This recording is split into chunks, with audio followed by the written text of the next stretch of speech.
Boa noite, queridos alunos da terceira série. Hoje, então, mais uma aula referente, então, ao conteúdo visto por nós sobre a Revolução Russa, né, a crise de 1929, o fascismo e o nazismo e a Segunda Guerra Mundial. Espero que vocês compreendam e esses gabaritos vão estar disponíveis para vocês no GPA, né, para vocês poderem fazer as correções das devidas atividades. Um abraço e vamos lá. Nesse primeiro momento, então, nós iremos abordar principalmente, né, a questão de Lenin e Stalin. Né? Na Revolução Russa, a gente sabe que o Lenin ele foi, né, o maior líder desse movimento, mas infelizmente, né, o Lenin ele vai falecer e com a morte dele, né, vai ser criada a União Soviética. E a partir daí, então, duas ideologias contrárias vão surgir, que é a ideologia do Stalin e a ideologia do Trotsky, que, né, pressupostamente, né, o Stalin vai conseguir, né, assumir o poder, né, e infelizmente, né, a Rússia vai cair através de uma ditadura. Entre o governo de Lenin e Stalin, né, que foi o período da transição de governos, e a Rússia, né, tinha sofrido com o processo revolucionário, né, e que há pouco tempo assombrava, né, essa sociedade tão martirizada. Lembrando que a sociedade russa, no início, era uma sociedade extremamente agrária, né, com a revolução, então, ela começou, né, a se desenvolver, porém, foi jogado, né, as duras penas na Primeira Guerra Mundial, não teve como ter grande êxito. Pós-morte do Lenin, o Stalin assume, né, e cria uma ditadura extremamente violenta. Continuando então aqui um pequeno resumo sobre as teorias, né, dos acontecimentos na Rússia nesse momento, né? Como eu disse, as ideias de Trotsky e as ideias de Stalin eram diversas, né? Divergiam totalmente entre si, porque o Trotsky considerava uma conquista revolucionária que deveria expandir, ou seja, ir além da União Soviética. Já o Stalin defendia a construção do socialismo após assumir o poder do comunismo, foi instalado à força. O Stalin foi extremamente centralizador e não aceitava essa expansão. O governo do Stalin durou mais ou menos 30 anos, só acabou com a sua morte, quando seus crimes vieram à tona, chocando a comunidade internacional. Infelizmente, né, o Stalin não deixou, né, muita influência democrática no país dele. A economia na Rússia, muitos fazendeiros foram mortos, camponeses das diversas nacionalidades dominadas pelos russos foram obrigados a entregar suas produtividades agrícolas, né, voltando então o movimento feudal. O Stalin empregava seu regime social através de muita violência. Esse sistema não admitia nenhum tipo de oposição. Uma simples suspeita de um cidadão o transformaria em um escravo, ou seja, opressão total. Opressão também às nacionalidades, obrigou os povos não russos a falar a língua russa, obrigava todos a viver sobre as regras do governo soviético, ou seja, de Stalin. Proibição da liberdade de pensamento, e vários artistas e escritores foram perseguidos, presos ou mortos nesse momento. Os adversários eram obrigados a confessar sob tortura qualquer coisa que viesse desaboná-los. Diante disso, então, a atividade que era para ser feita era baseada em um questionário, né, onde a gente vai estar tentando fixar um pouco mais desse conteúdo. Quem eram Joseph Stalin e Leon Trotsky em todo o contexto da Revolução Russa? Com a morte de Lenin, então, em 1924, os dois líderes passaram a disputar o poder. O Leon Trotsky, segundo homem da Revolução de Outubro, né, que era braço direito do Lenin, durante a Guerra Civil Russa, ele deu grande prestígio, adepto da Revolução Permanente, e Joseph Stalin, que foi secretário-geral do Partido Comunista da União Soviética depois de 1922, que aconteceu durante a Revolução, editor de jornal que defendia a tese do socialismo em um só país. Em 1923, aprofunda-se a cisão entre Stalin e Trotsky, que é isso, a briga entre os dois, provocada pela crescente burocratização do Stalin e por séries de divergências políticas relacionadas à questão de autodeterminação da Geórgia. A abertura econômica provocada pela ANEP não foi acompanhada por uma abertura política. A centralização do Estado acabou por substituir o poder da classe operária pelo poder do Partido Comunista, que era o partido, né, do Joseph Stalin, né? E em 1922, então, ele coloca, né, o poder da sua ditadura. Por defender as genuínas tradições do bolchevismo e lenismo e da Revolução de Outubro, o Trotsky foi abatido pela mão assassina do Stalin, onde o Ramon Mercader, né, acabou assassinando o Trotsky a mando, né, de Joseph Stalin. Quais foram as medidas criadas por Joseph Stalin quando tomou poder? Durante sua ditadura, Stalin prendeu, julgou e até executou, em alguns casos, opositores do seu governo, ou seja, o período do governo dele foi a mão de ferro. Além disso, ele empreendeu o isolamento internacional da Rússia, que passara a se chamar União Soviética. Assim, o país não foi atingido pela crise capitalista de 1929, que é uma crise que a gente vai estar conhecendo. Também estabeleceu os planos quinquenais a cada 5 anos, que permitiu o desenvolvimento econômico independente dos Estados Unidos, ou seja, eles não queriam contato com o mundo capitalista. O que a Constituição de 36 significou no governo de Joseph Stalin. Essa Constituição, então, adotada em 5 de dezembro de 1936, conhecida como Constituição Stalinista, né, vai redesenhar o governo da União Soviética, ou seja, a União das Repúblicas Socialistas Soviéticas. Na prática, ela vai solidificar, né, vai dar controle total ao Partido Comunista e ao seu líder, que era Joseph Stalin.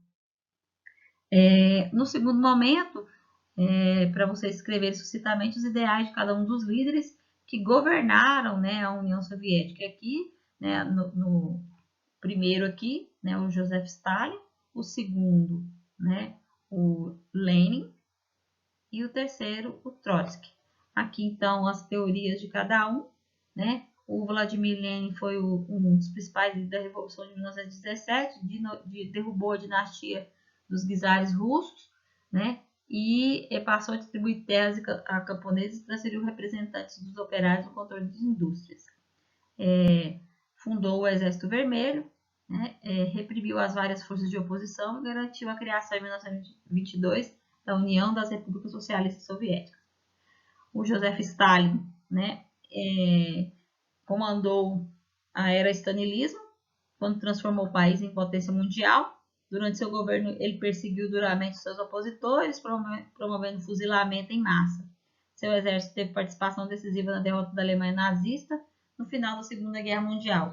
O Stalin investiu pesado em habitação, educação e saúde, mas infelizmente, em 1953, morreu de uma hemorragia cerebral. O Lenin Trotsky, ao contrário do Stalin, tinha uma ideologia sobre a teoria da revolução permanente e defenderia a expansão da revolução para além das fronteiras da União Soviética, como prioridade ao invés do seu fortalecimento interno. No dia 20 de agosto foi marcado o aniversário, infelizmente, do assassinato do Leon, né, aos 72 anos.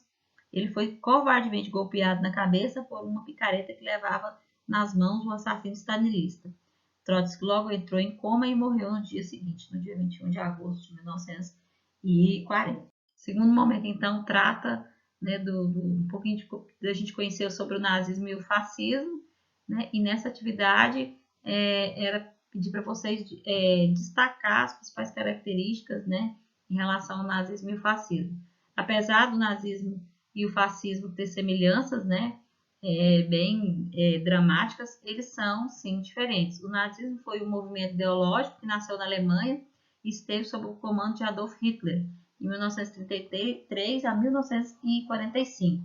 Movimento ideológico que misturava dogmas e preconceitos, baseado na ideia de que a raça ariana, ou seja, a raça alemã, era superior a todas as outras. Já o fascismo foi um sistema político e surgiu primeiro na Itália, tendo aumentado sua influência na Europa entre os anos de 1919 e 1939. Regime ou movimento político e ideológico em que o conceito de nação e raça está acima do indivíduo e de seus valores. O nazismo tem caráter nacionalista, imperialista e belicista, que tende a envolver ativamente em guerras. fascismo também tem caráter nacionalista, mas é antissocialista. As características do nazismo: racismo, totalitarismo, nacionalismo, anticomunismo e antiliberalismo. As características do fascismo: totalitarismo, nacionalismo, populismo, por isso então, né, foi um movimento bem aceito aqui no Brasil na época de Getúlio Vargas, né, antiliberalismo e antissocialismo. Logo então, a gente começa a falar um pouquinho agora, né, na aula do dia 13, sobre a crise, né, de 1929 que vai acontecer nos Estados Unidos. Essa crise foi uma grande crise e que atingiu os Estados Unidos, grande parte do mundo capitalista na década de 1920, que também foi conhecida historicamente como a quebra da Bolsa de Valores de Nova York ou Grande Depressão. Essa crise ela foi ocasionada por causa de avanços ocorridos nos chamados Anos Felizes dos Estados Unidos. Como houve um tempo que as ações estavam sempre em alta, o preço das ações não correspondia à situação das empresas. Foi assim que uma empresa veio a falir. Com isso, o preço das ações começaram a despencar, quebrando posteriormente a Bolsa de Valores de Nova York. Começava assim a Grande Depressão, período que a situação financeira dos Estados Unidos ficou muito delicada, comprometendo assim vários países do mundo. O contexto histórico, ela estava em pleno desenvolvimento da economia, né, durante a Primeira Guerra Mundial, porque ela acabava sustentando, né, a Europa em relação a produtos. Ela produzia de tudo, né, e a Europa acabava comprando de todo produto dos Estados Unidos. Após a Primeira Guerra Mundial, os Estados Unidos era o país mais rico do planeta. Além das fábricas de automóveis, os Estados Unidos também eram os maiores produtores de aço, comida enlatada, máquinas, petróleo e carvão. As indústrias dos Estados Unidos produziam e exportavam em grandes quantidades, principalmente para os países europeus. Após a guerra, o quadro não mudou, pois os países europeus estavam voltados para a reconstrução das indústrias e cidades, necessitando manter suas importações, principalmente dos Estados Unidos. Essa grande depressão ela vai iniciar-se então no dia 29 de outubro de 1929. Nesse dia, as ações da Bolsa de Valores vão cair, drasticamente desencadeando a Quinta-feira Negra. O efeito dessa crise foi sentido em todo o mundo. Acelerou o processo de industrialização em alguns países, como o Brasil e a Argentina e a Europa, sem investimento dos Estados Unidos. Afundou-se na crise, que acabou sendo um dos motivos para a implantação de sistemas totalitários como o nazismo, né, e o fascismo na Alemanha e na Itália. No primeiro momento, então, né, a gente vai pedir para vocês fazerem, né, um questionário avaliando, então, esse movimento da crise de 29, para vocês também, né, guardarem mais na cabeça de vocês. A crise de 1929, né, foi causada pela queda da Bolsa de Valores, né, dos Estados Unidos, e essa quebra gerou efeitos gigantescos, como empresas falindo, pessoas perdendo casa, afetou até mesmo o Brasil, porque os Estados Unidos era o maior comprador de café, né, do Brasil. A crise da lavoura do café, ocasionada não só pela queda das exportações desse produto, como também pela diminuição do seu preço nas cotações do mercado internacional da época. A crise de 1929 foi resultado de excessiva produção de bens de consumo, que saturou o mercado estadunidense, provocando um desequilíbrio entre a oferta e a demanda. O que é isso, então? Eles produziam demais e não tinham ninguém para comprar, uma vez, né, que agora a Europa se reestabeleceu e não precisava mais comprar tantos produtos dos Estados Unidos. As empresas passaram a acumular prejuízos incalculáveis e muitas faliram. A Bolsa de Valores de Nova York quebrou, que é chamada de grande craque, e a Grande Depressão foi instaurada. Foram trágicos, mais de 85 mil empresas faliram, 4 mil bancos foram fechados e 17 milhões de pessoas perderam seus empregos. A Grande Depressão ocorrida no mundo capitalista, com a crise de 29, resultou em desespero de desemprego, né? Foi assustador, né? Inclusive tem muitas fotos, muitos vídeos que mostram, né, a decadência dos Estados Unidos nessa época, né? Os saques, pessoas se suicidando, né? e a reforço do liberalismo na modernização da indústria bélica.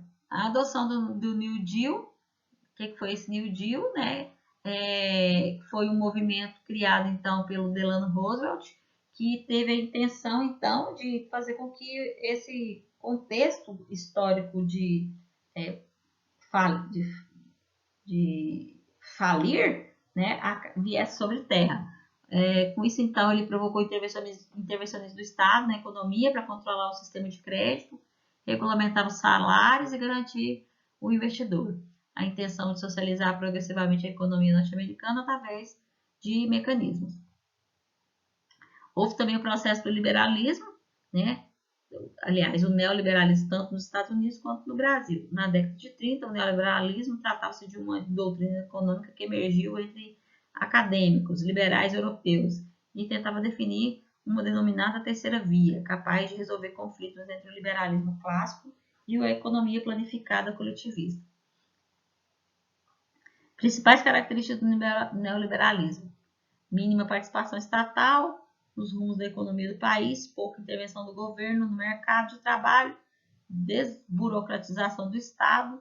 E no Brasil, uma das críticas às medidas neoliberais implantadas é que, apesar de estabilizar a economia, o neoliberalismo não resolveu os graves problemas sociais do país, infelizmente.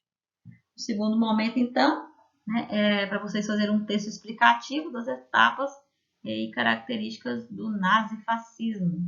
De forma geral, o fascismo é um regime autoritário, com concentração total de poder nas mãos do líder do governo. Esse líder deveria ser cultuado e poderia tomar qualquer decisão sem consultar previamente os representantes da sociedade, levantando as considerações que o nazifascismo é a junção dessas duas doutrinas políticas.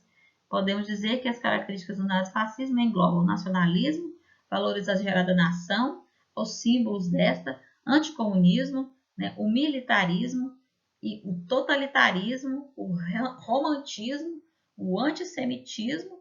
Infelizmente, né, esse movimento, né, também se caracterizou, né, como virulento, anticomunismo, e deu ênfase ao processo de privatização.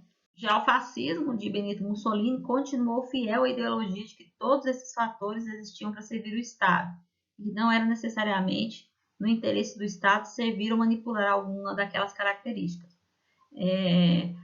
O único objetivo do governo sob o fascismo era autovalorizar como a maior prioridade da sua cultura, simplesmente sendo o Estado em si, quanto maior a sua dimensão, melhor, pelo qual se pode dizer que se tratou de uma estadolatria, idolatria de Estado governamental. A característica importante do fascismo é o nacionalismo.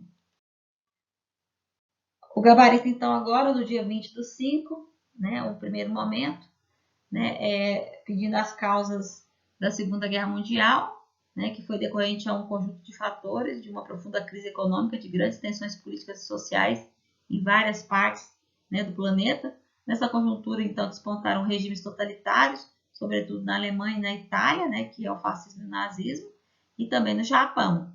E os principais motivos da Segunda Guerra Mundial foi a Grande Depressão, né, cujo estopim foi a quebra da Bolsa de Valores, marcou a falência de 4.000 bancos somente nos Estados Unidos.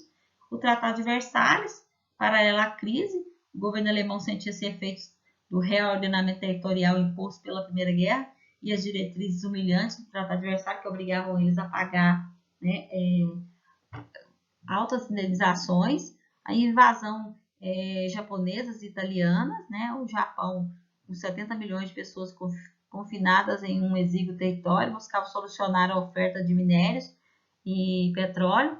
Segundo os japoneses, a solução estaria na invasão da Manchúria, em vários territórios chineses. Então, o Japão queria se expandir também, se tornar um imperialista. E o surgimento do Adolf Hitler e do nazismo, né, infelizmente, acabou influenciando, né, esse movimento. A primeira grande anexação pelos alemães ocorreu em 1936, quando a Áustria foi tomada sob a justificativa de unir a raça ariana, em seguida a ocorrência da anexação dos Sudetos, pertencente à Tchecoslováquia. Na Alemanha, esses motivos estiveram combinados com o nazismo, que responsabilizavam os judeus pelas mazelas sofridas pelo povo alemão, e na Segunda Guerra Mundial terminaria com a morte de 45 milhões de pessoas, infelizmente. O segundo momento, a partir da leitura do texto, vocês colocariam as razões que levaram à Segunda Guerra Mundial, elabore um texto e nela explica a situação da Alemanha e a manifestação nazista, né, com suas palavras. Não dá para se ter uma ideia de que vocês colocariam, mas no contexto geral, a ideia é essa. Ao final da Primeira Guerra, a monarquia foi eliminada, considerada como culpada pelo fracasso político bélico alemão, e dessa forma o exército procurou sair da guerra como uma instituição vitoriosa. Cumpriu sua missão, o território alemão não havia sido invadido, né, e o sentimento difundido pelo militar pretendia atingir não apenas a grande massa de soldados, mas a sociedade em geral. O exército, então, continuaria a ter um papel importante na vida política e social desse país. Podemos verificar que a situação da Alemanha antes da Segunda Guerra Mundial era difícil, visto que o país foi obrigado a pagar todo o custo da Primeira Guerra e, além disso, havia perdido parte de seus territórios para outras potências. A Alemanha pós-guerra, além do sentimento negativo em ter perdido a guerra e ter cumprido todas as exigências do Tratado de Versalhes, a Alemanha estava em um caos econômico. Seu território estava destruído e sua população enfrentava graves problemas. Foi instituída em 1919, então, a República de Weimar. A Alemanha era antes um império, ou seja, uma forma de monarquia, passava-se a ser um país republicano. A República de Weimar, que visava resolver esses problemas, dando prioridade e restauração política e econômica ao país.